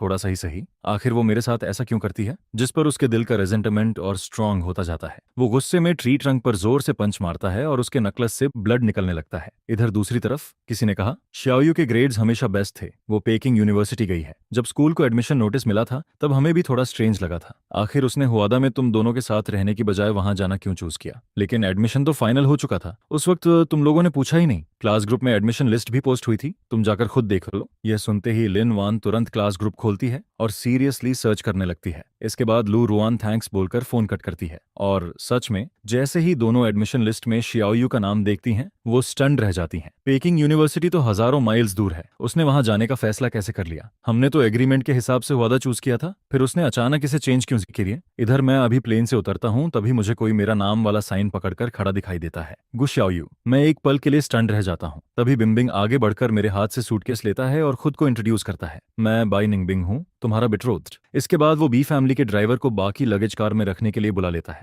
मैं बस ब्लैंक एक्सप्रेशन के साथ उसे मुझे ले जाने देता हूँ। जब तक मैं बीजिंग की कूल क्लाइमेट फील करता हूँ, तब तक मुझे थोड़ा सबकॉन्शियस शिविर होने लगता है। उधर दूसरी तरफ लू रुआन और बाकी लोग केयरफुली फैमिली एयरलूम वापस बॉक्स में रख देते हैं, क्योंकि उन्होंने कभी शिन्हा को एक्सेप्ट करने का सोचा ही नहीं था। असल में वो बस उसे एक टूल की तरह यूज कर रहे थे ताकि शाओयू जेलस हो जाए। लेकिन अब शाओयू यहाँ नहीं था, इसलिए उसके साथ अच्छा बिहेव करने की भी कोई जरूरत नहीं बची थी। और सबसे बड़ी बात, शाओयू ने उनमें से किसी को चूज भी नहीं किया था। जिस पर लू रुआन लिन वान की तरफ देखती है और उसकी आंखों में डिससैटिस्फैक्शन दिखाई देता है। अगर हमने उस टाइम वो स्टूपिड प्रॉमिस ना किया होता तो शायद आज तक शाओयू हमारा हो चुका होता। कम से कम आज हम ऐसे हेल्पलेस तो नहीं होते। हमें तो ये तक नहीं पता कि शाओयू कहाँ जा गया है। हमारे पास उसे ढूंढने का भी कोई तरीका नहीं है। इसके बाद दोनों के बीच एंडलेस साइलेंस छा जाता है। तभी अचानक लूरुआन बोलती है, हमारी हाई स्कूल होमरूम टीचर को जरूर पता होगा कि शाओयू कहाँ गया है। लिनवैन तुरंत जवाब देती है, हाँ टीचर लॉ हमारी होमरूम टीचर थी, उन्हें जरूर पता होगा कि शाओयू किस यूनिवर्सिटी में गया है। जिस पर दोनों जल्दी से एक फोन नंबर डायल करती हैं। हेलो टीचर लॉ, मैं लूरुआन बोल रही हूँ। मैं पूछना चाहती थी कि शाओयू किस यूनिवर्सिटी में गया है। यह सुनकर टीचर लॉ दूसरी तरफ से सरप्राइज होकर कहती हैं, तुम तीनों तो प्रैक्टिकली हर दिन साथ रहते थे, क्या तुम्हें ये तक नहीं पता कि शाओयू किस यूनिवर्सिटी में गया। जिस पर लू रुआन शेम से साइलेंट हो जाती है। फिर टीचर लॉ प्राउड आवाज में कहती हैं, शाओयू हमारे स्कूल का सबसे आउटस्टैंडिंग स्टूडेंट था। इतने सालों में मैंने उसके जैसा जीनियस मुश्किल से देखा है। इधर मेरी तरफ मैं अभी तक थोड़ा कंफ्यूज्ड खड़ा होता हूँ। तभी अचानक मेरा माइंड क्लियर होता है। मैं बाय निनिंगबिंग को देखकर पूछता हूँ, मैंने तुम्हें किसी और के लिए तो कंफ्यूज नहीं कर लिया, क्या तुम सच में वही हो जिसके बारे में मेरी मॉम बात करती थी। जिस पर बाय निनिंगबिंग काम आवाज में कहता है, तुम्हारा ब्लाइंड डेट इश्यू मेरा रिस्पॉन्सिबिलिटी है। और जैसे ही वो ये कहता है वो अपना ट्रेंच कोट उतारकर मेरे ऊपर डाल देता है। फिर वो एक फोटो निकालकर मेरे सामने रखता है। मुझे नहीं लगता कि मैं मिस्टेक कर सकता हूँ। मैं फोटो लेकर देखता हूँ और उसमें सच में मेरी ही तस्वीर होती है। यहाँ तक कि उस फोटो में उसकी सेंट भी हल्की सी मौजूद होती है। जिस पर मैं ऑकवर्ड होकर कहता हूँ, सॉरी मुझे तुम पर डाउट नहीं करना चाहिए था। वो हल्का स्माइल करते हुए जवाब देता है, इट्स ओके, चलो स्कूल चलते हैं। मैं पेकिंग यूनिवर्सिटी के बिजनेस स्कूल में फाइनेंशियल मैनेजमेंट प्रोग्राम का स्टूडेंट हूँ। तुमसे 1 साल सीनियर हूँ। अगर तुम्हें किसी भी चीज की जरूरत हो तो सीधे मेरे पास आना। चलो कॉन्टैक्ट एक्सचेंज करते हैं। इसके बाद बाई निनिंगबिंग मुझे डॉर्म तक छोड़ने आता है। वो और ड्राइवर मिलकर मेरा पूरा लगेज डॉर्म में शिफ्ट कर देते हैं। मैं उसे मना भी नहीं कर पाता और उससे पहले ही वो मेरा सामान अरेंज करना शुरू कर देता है। यहाँ तक कि वो खुद मेरा बेड भी सेट करता है। सिर्फ मेरे कुछ पर्सनल क्लॉथ्स ही ऐसे होते हैं जिन्हें मैं खुद ऑर्गेनाइज करता हूँ। बाकी लगभग सब कुछ वो संभाल लेता है। इतना ही नहीं, वो तुरंत नोटिस कर लेता है कि कौन सी चीज मिसिंग है और फिर बिना डिले किए लोगों को जाकर वो सामान खरीदने भेज देता है। जिस पर मैं कुछ पल के लिए पूरी तरह ओवरवेल्म्ड हो जाता हूँ। ये इंसान सच में बहुत ज्यादा कंसिडरेट है। मैं बाय निनिंगबिंग की बिजी फिगर को देखता हूँ और कुछ पल के लिए मुझे इल्यूजन होने लगता है जैसे वो सच में मेरी गर्लफ्रेंड हो। लेकिन अगले ही मोमेंट मैं रियलिटी में वापस आ जाता हूँ, क्योंकि पास्ट से सीखने के बाद मैं अब दोबारा आसानी से अपना हार्ट किसी को देना नहीं चाहता था। फिर मैं हल्का स्माइल करते हुए कहता हूँ, निनिंगबिंग आज के लिए थैंक्स, किसी दिन मैं तुम्हें मील ट्रीट दूंगा। इसके बाद मैं बेड पर लेटते ही गहरी नींद में सो जाता हूँ। लेकिन दूसरी तरफ उस बड़े से प्लेस में ना लू रुआन सो पाती है और ना ही लिनवैन। गो शियाओयू के चले जाने के बाद वो जगह जैसे अपनी सारी चार्म खो चुकी होती है। जिस पर लू रुआन सारे क्लास एक्टिविटीज रिजेक्ट कर देती है। यहाँ तक कि वो अपकमिंग मिलिट्री ट्रेनिंग से बचने के लिए भी कनेक्शंस यूज करने लगती है। फिर वो बालकनी पर खड़ी होकर लुफ्फू को कॉल करती है, हे डैड, मैं पेकिंग यूनिवर्सिटी ट्रांसफर होना चाहती हूँ। यह सुनते ही दूसरी तरफ काफी देर साइलेंस छा जाता है। फिर अचानक एंग्री आवाज गूंजती है, लू रुआन, क्या तुम्हारा दिमाग खराब हो गया? कॉलेज हाई स्कूल नहीं होता, तुम जहां चाहो वहां नहीं जा सकती। मैं इसकी परमिशन नहीं दूंगा। तुम अच्छी तरह जानती हो कि लॉ फैमिली के स्टेटस के साथ तुम्हें हर चीज सोच समझकर करनी पड़ती है। स्कूल ट्रांसफर जैसी बात दोबारा मत कहना। जब तक तुम ड्रॉप आउट होकर फिर से कॉलेज एंट्रेंस एग्जाम ना दो, ये इम्पॉसिबल है। जैसे ही उसकी बात खत्म होती है, बीप बीप की आवाज आती है और कॉल कट जाता है। लेकिन लू रुआन पहले से जानती थी कि रिजल्ट यही होगा, इसलिए वो बिल्कुल डिसअपॉइंटेड नहीं होती, क्योंकि ये कॉल परमिशन लेने के लिए नहीं था, ये सिर्फ नोटिफिकेशन था। उसी समय लिन वैन के साथ भी ऑलमोस्ट सेम चीज हो रही होती है। क्या तुम खुद को छोटा बच्चा समझती हो? आज यहाँ जाना है, कल दूसरे कॉलेज भागना है। तुम मजाक कर रही हो क्या? तुम्हारे स्लाकर एटीट्यूड के बावजूद तुम्हारा हुआदा में एडमिशन होना ही मिरेकल था। तुम्हारी मॉम और मैं तो प्रेयर कर रहे थे, हम तुम्हें पेकिंग यूनिवर्सिटी जाने की परमिशन नहीं देंगे। मुझे पता है तुम शाओयू की वजह से वहां जाना चाहती हो, लेकिन ऐसा नहीं होने वाला। वो इतनी दूर सिर्फ तुम दोनों से दूर जाने के लिए गया है, समझी? अब उसे भूल जाओ। लिन फैमिली तुम्हारी कोई हेल्प नहीं करेगी। अगर सच में जाना चाहती हो तो खुद रास्ता ढूंढो। ये सुनकर लिन वैन की आंखें डार्क हो जाती हैं, लेकिन वो साइलेंट रहती है।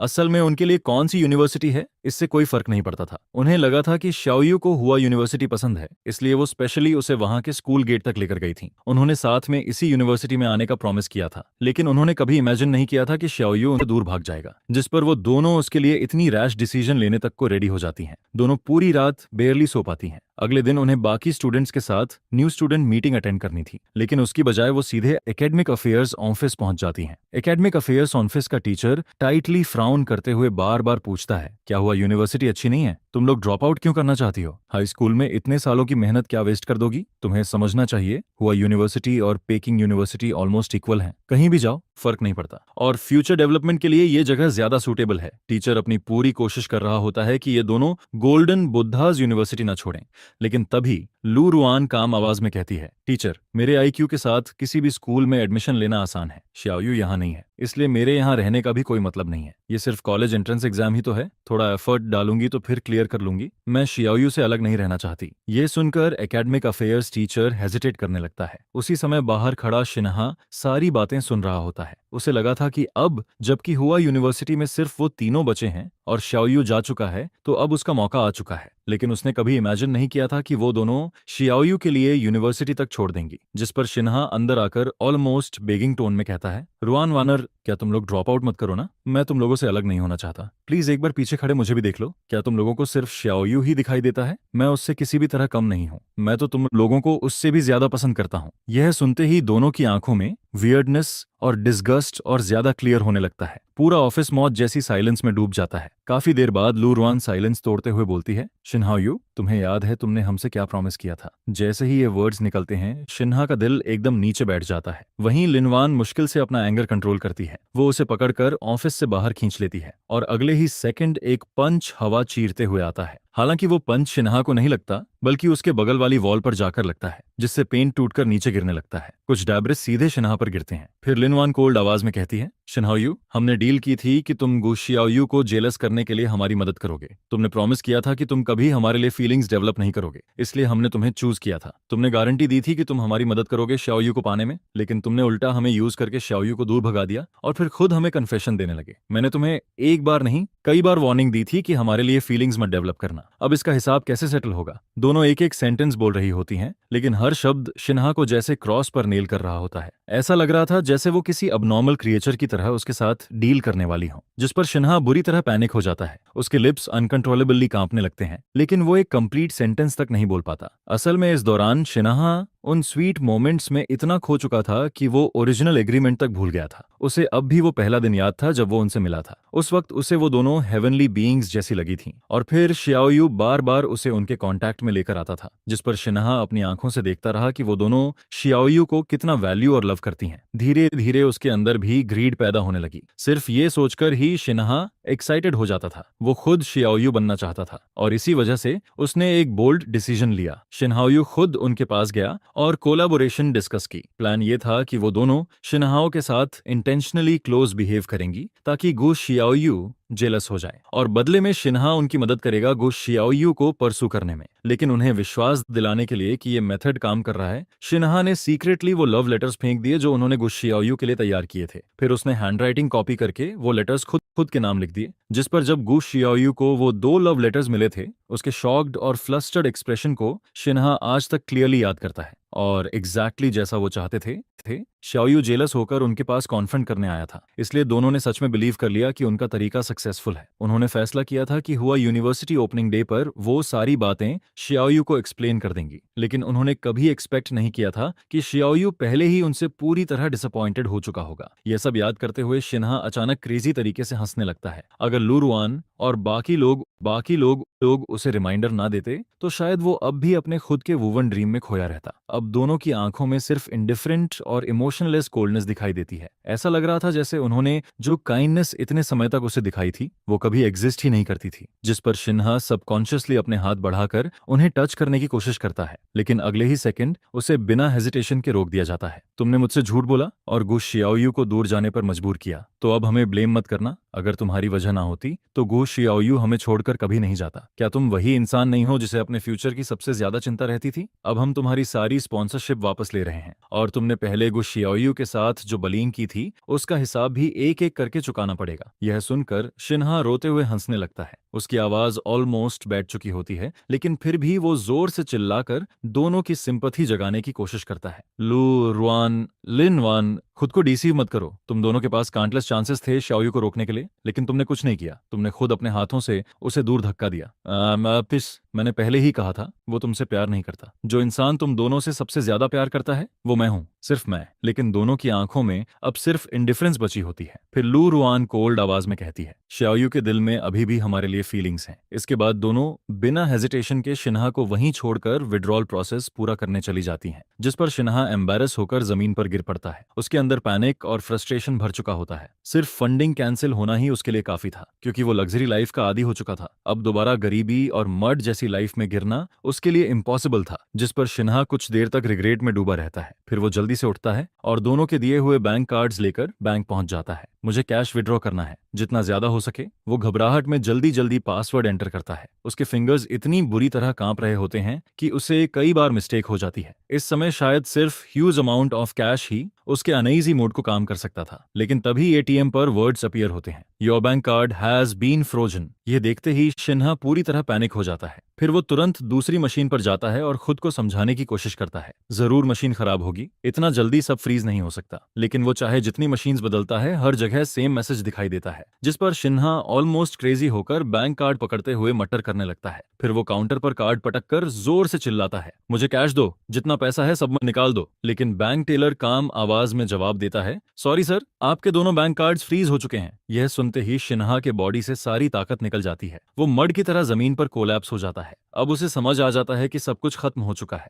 फिर वो दोनों बैंक कार्ड्स जमीन पर फेंक देता है। उसकी हालत ऑलमोस्ट होपलेस हो चुकी होती है। उसे खुद भी नहीं पता चलता कि वो वापस कैसे चलकर जा रहा है। इसी दौरान सामने कुछ नॉटी बच्चे फायरवर्क्स लेकर खेल रहे होते हैं। वो हंसते और मजाक करते हुए भाग रहे होते हैं। तभी उनमें से एक बच्चा बिना रास्ता देखे शिन्हा की लेग से टकरा जाता है। मुझे टच मत करो। लेकिन उसी समय उसके पीछे फायरवर्क फट जाता है, जिस पर स्पार्क उसकी क्लॉथ्स में आग लगा देता है और तभी उसके कपड़ों के अंदर छुपा एक रेड डॉट फ्लैशिंग करने लगता है। उधर उसी समय ब्लैक सूट पहना एक बॉडीगार्ड फोन पर व्हिस्पर करते हुए कहता है, मिस्टर गू, काम हो गया। मैं गारंटी देता हूं कि अब शिन्हाओयू की लाइफ आसान नहीं होगी। गू फैमिली के फादर फ्रेंच विंडो के पास खड़े रिवर को देखते रहते हैं। फिर वो हल्का हम करते हैं। इधर शिन्हा काफी देर तक स्ट्रगल करता है। आखिर बड़ी मुश्किल से वो अपने पीछे लगी आग बुझा पाता है। फिर वो लिम्प करते हुए हॉस्पिटल की तरफ बढ़ने लगता है। उसकी बैक पर जली हुई स्किन की बर्निंग पेन इतनी ज्यादा होती है कि वो पूरे बॉडी से स्वेट करने लगता है। शिन्हा का चेहरा पैल पड़ चुका होता है और कुछ ही कदम चलने के बाद वो सीधे बेहोश होकर गिर जाता है। कुछ समय बाद शिन्हा की आंख खुलती है, लेकिन उसका पूरा शरीर दर्द से भरा होता है, जिस पर नर्स उसे देखकर तुरंत कहती है, मिस्टर शिन, हमें आपके फोन में सेव्ड किसी कॉन्टैक्ट से कॉन्टैक्ट नहीं हो पा रहा। आपकी सर्जरी और हॉस्पिटल फीस तुरंत पे करनी होगी, वरना आगे ट्रीटमेंट कंटिन्यू नहीं हो पाएगा। यह सुनकर शिन्हा ट्रेम्बलिंग आवाज में फोन मिलाता है, प्लीज मेरी हेल्प करो, मैं हॉस्पिटल में हूँ, मेरे पास सर्जरी की फीस देने के लिए मनी नहीं है, बस इस बार मेरी हेल्प कर दो। मैं मानता हूँ मैंने पहले गलती की, लेकिन मैं शियाओयू की फीलिंग्स प्रिडिक्ट नहीं कर सकता था। तुम लोगों ने पहले ये मेथड ट्राई किया था ना, वो इफेक्टिव था, प्लीज मेरी हेल्प करो। वो बार बार बेगिंग वर्ड्स रिपीट करता रहता है। उसकी आवाज ऑलमोस्ट टूट चुकी होती है। काफी देर बाद दूसरी तरफ से लू रुआन फाइनली बोलती है, वैसे सोचूं तो लगता है मैं भूल गई थी कि तुमने शियाओयू के साथ पहले कितनी एक्सेसिव चीजें की थी। हमारे मेथड्स शायद बहुत सॉफ्ट थे, इसलिए तुम अभी भी सोच रहे हो कि तुम मुझे कॉल करके शियाओयू को हर्ट कर सकते हो। तुम्हें उसका 1000 गुना वापस चुकाना पड़ेगा। इसके बाद लू रुआन और लिन वैन ड्रॉप आउट करने के तुरंत बाद क्रैम स्कूल ज्वाइन कर लेती हैं। उसी दौरान किसी ने ऑनलाइन शिन्हा के सारे अफेयर्स एक्सपोज कर दिए, जिस पर काउंटलेस लोग डिस्गस्ट के साथ उसके बारे में बात करने लगते हैं। लेकिन इस समय शिन्हा हॉस्पिटल में पड़ा होता है, इसलिए उसे इन सब चीजों की कोई खबर नहीं होती। इधर लू रुआन को अपने ग्रेड्स पर पूरा कॉन्फिडेंस होता है। उसे लगता है कि बिना क्रैम स्कूल के भी वो रीटेक एग्जाम देकर पेकिंग यूनिवर्सिटी में आसानी से एडमिशन ले सकती है। वहीं लिन वॉन के ग्रेड्स भले उससे थोड़े कम हों, लेकिन उसे भी टेंशन नहीं होती, क्योंकि अगर वो खुद क्लियर नहीं कर पाई तो वो बेस्ट ट्यूटर्स हायर कर सकती थी, जिस पर दोनों बिना रुके सेम समय पर बीजिंग की तरफ निकल पड़ती हैं। इधर मेरी तरफ मुझे यहाँ मिले रूममेट्स काफी अच्छे होते हैं। कैंपस की हर चीज इतनी अमेजिंग लगती है कि मैं ऑलमोस्ट उन दोनों को भूलने लगता हूँ। फिर मिलिट्री ट्रेनिंग खत्म हो जाती है। उसी समय मेरा फोन रिंग करता है। क्या फिर से सिस्टर बाई तुम्हें डिनर के लिए बुला रही हैं? सच बताओ, तुम दोनों आखिर कब टुगेदर होने वाले हो? हाँ, पूरे कैंपस में लोग तुम दोनों को शिप कर रहे हैं। हम तीनों ने तो बेट तक लगा ली है कि सिस्टर बाई तुम्हें कब फाइनली विन करेंगी। हर कोई एक साथ बोल रहा होता है, जिस पर मैं थोड़ा ब्लश करने लगता हूँ। ओके, मैंने अभी तक कुछ डिसाइड नहीं किया है, और वैसे भी उसने अभी ऑफिशियली कन्फेशन नहीं दिया। मैं बस उसकी रीसेंट हेल्प के लिए ग्रेटफुल हूँ। इसके बाद रूममेट्स को समहाउ हैंडल करके मैं डॉर्म के नीचे खड़ा होकर आसपास देखने लगता हूँ, लेकिन मुझे बाई निनिंगबिंग कहीं दिखाई नहीं देता। मैं अभी सोच ही रहा होता हूँ कि तभी मिलिट्री ट्रेनिंग वाला मेरा हैंडसम इंस्ट्रक्टर हाथ में रेड रोजेस लेकर मेरे सामने आ जाता है। फिर वो नर्वस एक्सप्रेशन के साथ कहता है,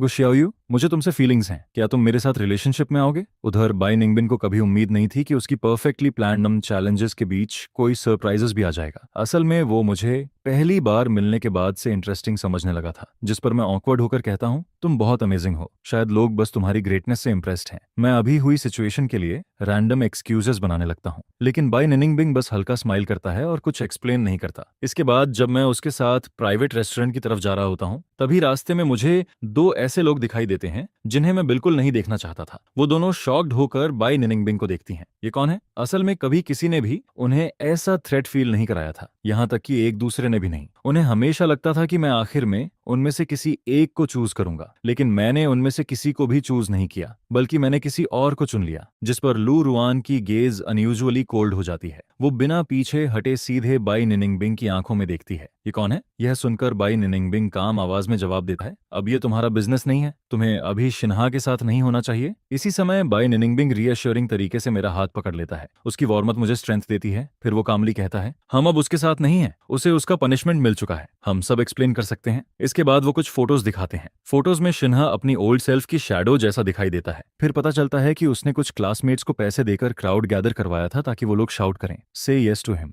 से यस टू हिम। लेकिन मैं सीधे काम आवाज में जवाब देता हूँ, सॉरी, मैं तुम्हें पसंद नहीं करता, मैं तुम्हारे साथ रिलेशनशिप में नहीं आ सकता। यह सुनते ही हैंडसम इंस्ट्रक्टर का चेहरा अगली पड़ जाता है। उसके लिप्स कई बार मूव करते हैं जैसे वो कुछ और कहना चाहता हो, लेकिन तभी बाई निनिंगबिंग मेरे पीछे आकर खड़ा हो जाता है।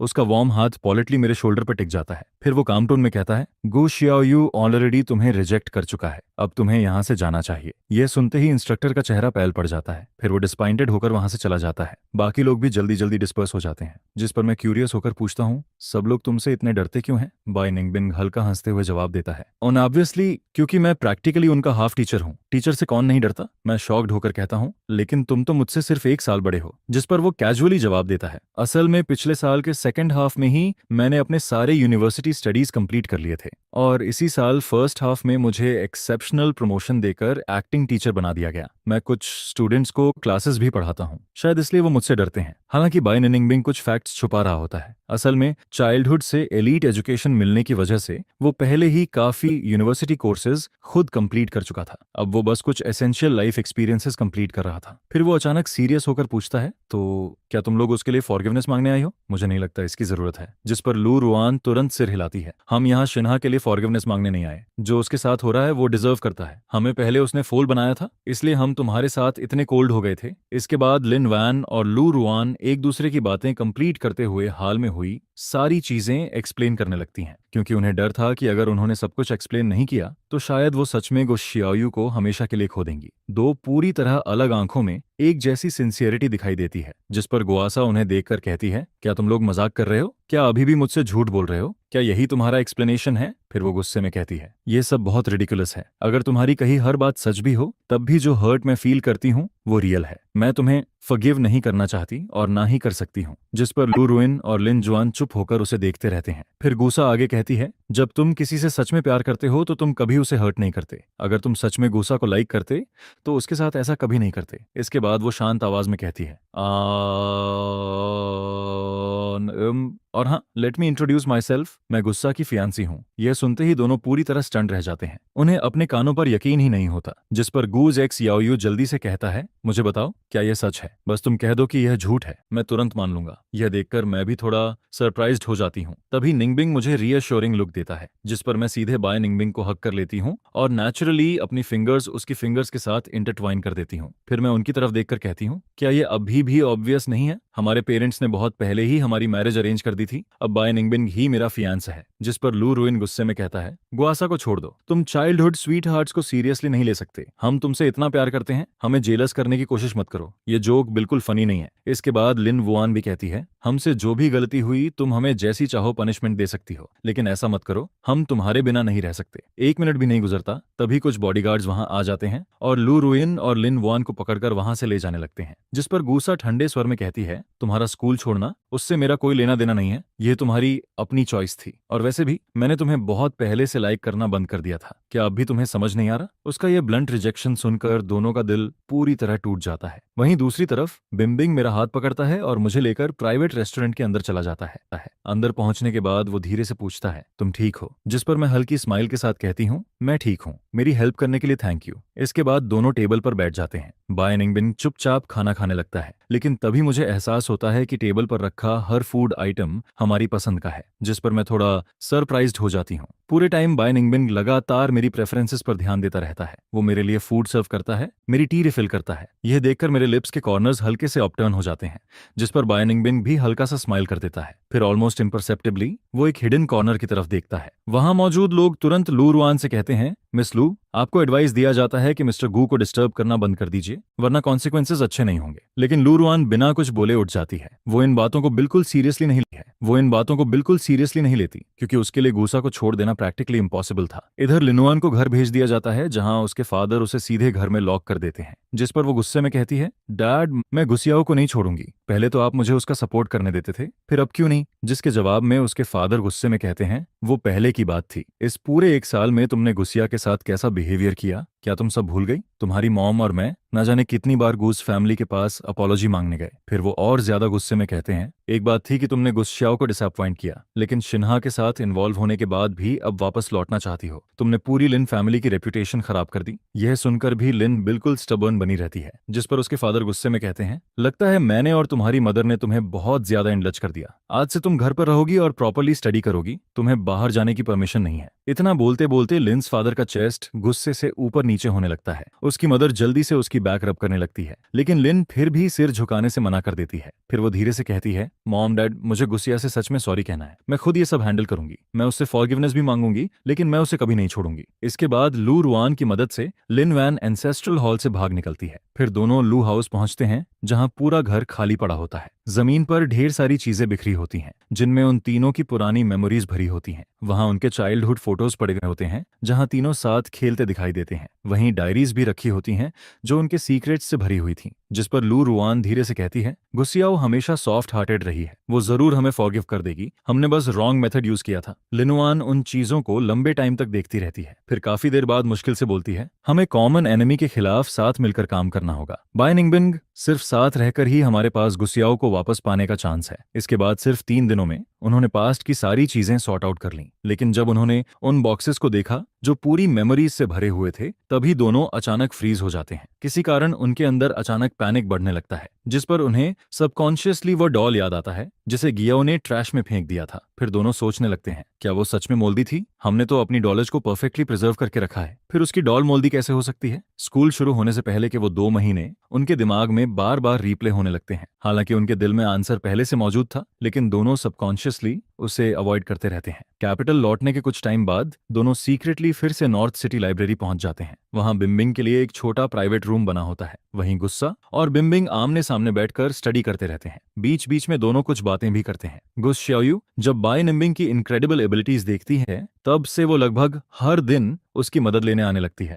इस टाइम पर बाय निंगबिन प्रैक्टिकली उसका बेस्ट हेल्पर बन चुका था। गुसियाओ हर वक्त उसके पास रहना चाहती थी। वह उससे लगातार सीखती रहती है, लेकिन उनके बीच का एटमॉस्फेयर किसी रोमांटिक रिलेशनशिप जैसा नहीं था, बल्कि टीचर और स्टूडेंट जैसा था। बाय निंगबिन को भी पहली बार कोई ऐसा मिला था जो उसकी थिंकिंग के साथ कीप अप कर सके, जिस पर वो नेचुरली अपना सारा नॉलेज उसे सिखाने लगता है। लेकिन यही सीन लू रुआन और लिन वैन की नजरों में उन्हें ऑलमोस्ट क्रेजी बना देता है। इसके बाद दोनों ने फ्लावर्स से बना एक लेगो कैसल तैयार किया। उस कैसल को लाइब्रेरी के बाहर सजाया गया। अंदर काउंटलेस गिफ्ट बॉक्सेस रखे गए थे, जिनमें उनकी पुरानी मेमोरीज भरी थीं। वहीं काउंटलेस ट्विंकलिंग कैंडल्स पूरे कैसल को और भी ड्रीमी बना रही थीं। लू रुआन और लिन वान दोनों केयरफुली ड्रेस होकर आती हैं। दोनों के ड्रेसेस की स्टाइल अलग थी, लेकिन अटेंशन टू डिटेल बिल्कुल सेम थी। दोनों हाथों में फ्लावर्स लिए नर्वस होकर वेट करती रहती हैं। लेकिन काफी देर गुजरने के बाद भी गुयो बाहर नहीं आती। कुछ स्टूडेंट्स अंदर जाकर गूसा को बुलाते हैं, लेकिन फिर भी वो बाहर नहीं आती। आखिरकार लिनो इंतजार नहीं कर पाती और ऊपर जोर से गूस शियावू का नाम पुकारती है। मैं अपना प्रॉमिस पूरा करने आई हूँ। पिछली बार तुम मेरी कन्फेशन नहीं सुन पाई थी,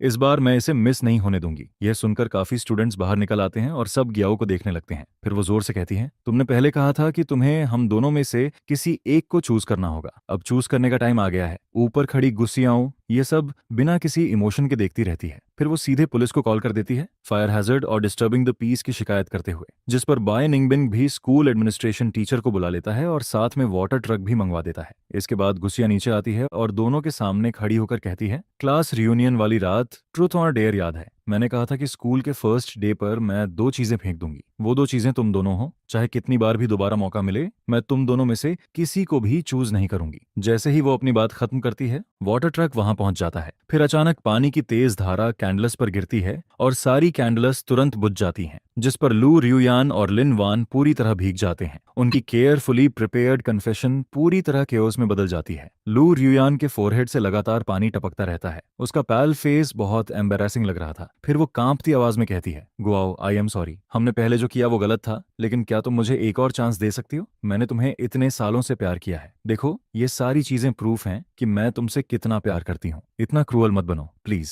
ये कहते हुए वो वन नी पर बैठ जाती है और वही फेमिलियर हेरिटेज बॉक्स बाहर निकालती है। फिर कहती है, यह रिंग सिर्फ तुम्हारी हो सकती है। अगर तुम इसे नहीं चाहती तो मैं इसे फेंक देना पसंद करूंगी। लेकिन गुस्सियाओ बिल्कुल भी मूव नहीं होती, जिस पर गुस शाओयू भी कहती है, मैं तुमसे हमें चूज करने के लिए नहीं कह रही, बस बाय निंगबिन को छोड़ दो। हम दोनों साथ मिलकर तुम्हें प्यार करने के लिए रेडी हैं। इसके बाद वो भी वह हेरियम जैड वॉच बाहर निकाल देती है। यह देखकर आसपास खड़े लोग गॉसिप करने लगते हैं, लेकिन गियाओ के चेहरे पर कोई रिएक्शन नहीं आता, बल्कि उसे उनकी बातें बेहद रिडिकुलस लगती हैं। फिर वो गुस्से में कहती है, क्या तुम लोग पागल हो? मैं बहुत पहले ही तुम लोगों की वजह से खत्म हो चुकी हूँ। तुम्हें फॉरगिव करने की बात तो दूर, मैं तुम्हारे साथ वापस रहने के बारे में सोच भी नहीं सकती। बिल्कुल नहीं, अब मूव ऑन करो। फिर वो उन हेयरलूम्स की तरफ देखकर कहती है, वो चीजें तुम्हारी हैं, उन्हें फेंको या रखो, उससे मुझे कोई फर्क नहीं पड़ता। इतना कहकर गुसियाओ बिना हेजिटेट किए वहां से चली जाती है। उसका रेजोल्यूट एटीट्यूड सब कुछ क्लियर कर देता है, लेकिन लू रुआन अभी भी उसकी जाती हुई फिगर को घूरती रहती है। वो अब भी उसे छोड़ने के लिए रेडी नहीं थी। तभी वो फिर उसके पीछे जाने की कोशिश करती है। उसी वक्त पुलिस वहां पहुंच जाती है और जोर से पूछती है, कॉप्स को किसने बुलाया? ये मेज किसने क्रिएट किया? थोड़ी क्वेश्चनिंग के बाद पुलिस उन दोनों को अपने साथ ले जाती है, लेकिन एक पुलिस कार में इतने लोग नहीं आ सकते थे, जिस पर गुसियाओ और बिनबियला और बिनबिंग खुद अपनी कार से पुलिस स्टेशन जाकर स्टेटमेंट देने के लिए रेडी हो जाते हैं। इसके बाद पूरा ग्रुप पुलिस स्टेशन की तरफ निकल जाता है, लेकिन तभी अचानक एक पुरानी मिनीवन तेज स्पीड में पुलिस कार की तरफ बढ़ने लगती है, जिस पर बिन निंगबिंग का ड्राइवर तुरंत सिचुएशन समझ जाता है। क्योंकि वो पहले स्पेशल फोर्सेस सोल्जर रह चुका था, इसलिए उसका रिएक्शन बेहद तेज था। वो स्किल्सली कार को मोड़कर साइड में निकाल देता है, लेकिन पुलिस कार इतनी लकी नहीं थी। हालांकि उसने भी मिनीवन से बचने के लिए टर्न लिया, लेकिन ऐसा लग रहा था जैसे वह वैन सीधे पुलिस कार को ही टारगेट कर रही हो। अगले ही पल मिनीवन पूरी ताकत से पुलिस कार के पीछे क्रैश कर जाती है और उस मिनीवन की ड्राइवर सीट पर बैठा इंसान कोई और नहीं बल्कि शिन्हा था। उसके चेहरे पर पूरी तरह मैडनेस दिखाई दे रहा था। वो चाहता था कि सब लोग इसका रिग्रेट करें, लेकिन उसने कभी इमेजिन भी नहीं किया था कि पुलिस कार के अंदर गुस शियाओयू नहीं थी, बल्कि अंदर लू रेन और लिन वैन बैठे हुए थे। उसने बिना किसी परवाह के सीधा अटैक कर दिया, जिस पर कार के अंदर मौजूद दोनों और ऑक्सिलरी पुलिस ऑफिसर बुरी तरह घायल होकर अनकॉन्शियस हो जाते हैं। कुछ दिन गुजरने के बाद आखिरकार लिन वान की आंख खुलती है। उस दिन बेहोश हो जाने की वजह से उसे सिर्फ माइनर इंजरीज आई थी। वहीं पुलिस लगातार उसकी प्रोटेक्शन कर रही थी। उसकी इंजरीज ज्यादा सीरियस नहीं थी, बस उसका एक लेग क्रश हो गया था। लेकिन इसके बावजूद वो गुस शियाओयू से मिलने से मना कर देता है, क्योंकि वो नहीं चाहता था कि गुस्सा उसे लिम्प करते हुए देखे। दूसरी तरफ लू रियुयान भी होश में आ जाती है, लेकिन उसकी मेंटल कंडीशन पूरी तरह ठीक नहीं थी। जैसे ही वो किसी चीज के बारे में ज्यादा सोचने की कोशिश करती, उसका सिर बुरी तरह दर्द करने लगता, जिस पर लू रियुयान लंबे टाइम तक हॉस्पिटल रूम में चुपचाप लेटी रहती है और फिर वो भी गुस्सा से मिलने से मना कर देती है। जब गुस्सियां उससे मिलने आती है, तब लू रुआन बिना इमोशन के कहती है, गुस शियाओयू कौन है? मैं उसे नहीं जानती, मैं किसी से नहीं मिलना चाहती। यह सुनकर गुसुयू कुछ देर चुप रहती है और फिर साइलेंटली वहां से चली जाती है।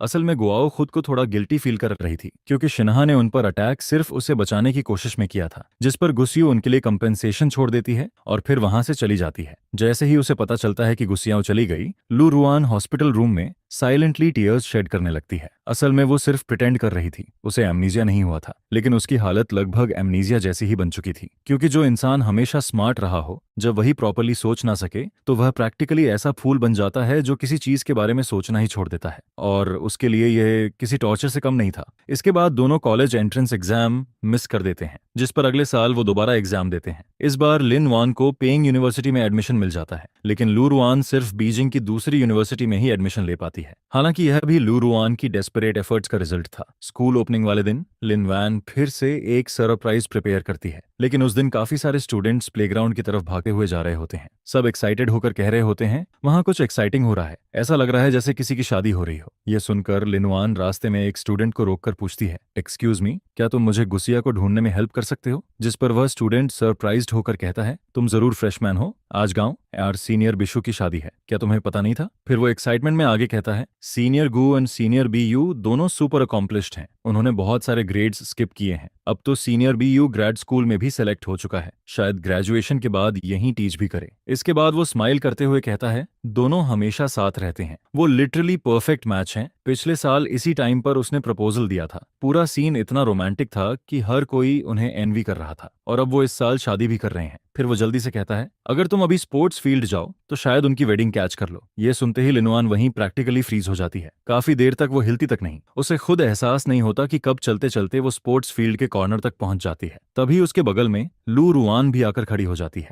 दोनों दूर खड़ी उस लड़की को देखते रहते हैं जिसने व्हाइट वेडिंग ड्रेस पहन रखी थी। उनकी आंखों में मौजूद लॉन्गिंग कभी गायब नहीं हुई थी, लेकिन दोनों यह भी जानते थे कि अब बहुत देर हो चुकी है। वहीं दूसरी तरफ सेरेमनी कंटिन्यू होती रहती है, जिस पर होस्ट मुस्कुराकर कहता है, अब प्लीज रिंग्स एक्सचेंज कीजिए। इसके बाद गुसियाओ और बिंग बिंग एक दूसरे को रिंग्स पहनाते हैं और अगले ही पल दोनों किस करने लगते हैं। यह देखकर आसपास मौजूद सभी लोग जोर जोर से चीयर अप करने लगते हैं। फिर सब एक्साइटेड होकर शाउट करते हैं, गुसियाओ जल्दी बाय निंगबिन को उठाओ और क्राउड से भाग जाओ। जिस पर गुसियाओ स्माइल करते हुए पूछती है, क्या तुम हैप्पी हो? और बाय निंगबिन तुरंत जवाब देता है, हैप्पी। फिर वो धीरे से कहता है, हो सकता है अभी हम डीपली इनफ लव में ना हो, लेकिन हम एक दूसरे को काफी अच्छे से अंडरस्टैंड करते हैं। जिस पल दो पूरी तरह डिफरेंट सोल्स एक दूसरे को टच करते हैं, उसी पल हमें पता चल गया था कि हम एक दूसरे के लिए परफेक्ट हैं। यह सुनते हुए लू रुआन और लिन वान क्वाइटली वहां से चले जाते हैं। जो तीन लोग कभी एक दूसरे के सबसे करीब थे, आखिरकार समय के साथ दूर हो जाते हैं। हालांकि वो एक ही सिटी में रहते थे, फिर भी वो अक्सर सिर्फ उनके बारे में सुनते थे,